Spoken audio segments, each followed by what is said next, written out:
Fi ftit iktar minn 3 snin mill-bidu ta' din l-amministrazzjoni sa Mejju li għadda, in-numru ta' persuni f'impjieg full-time żdied bi 23,297 persuna.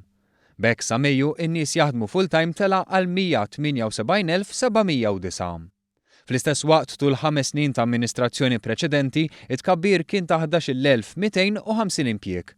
B'hekk fi ftit iktar minn 3 snin l-impjiegi żdiedu b'darbtejn iż-żieda ta' 5 snin sħaħ.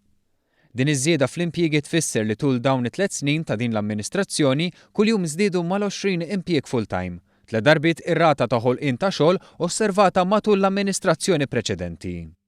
Is-servizzi privati urew l-akbar tkabbir fosthom is-servizzi amministrattivi, tekniċi u professjonali, servizzi finanzjarji u fl-informatika u l-komunikazzjoni. Fost oħrajn kien hemm ukoll żieda ta' impjiegi fil-manifattura u l-kostruzzjoni, żewġ setturi li tul l-amministrazzjoni preċedenti fihom intilfu eluf ta' postijiet tax-xogħol.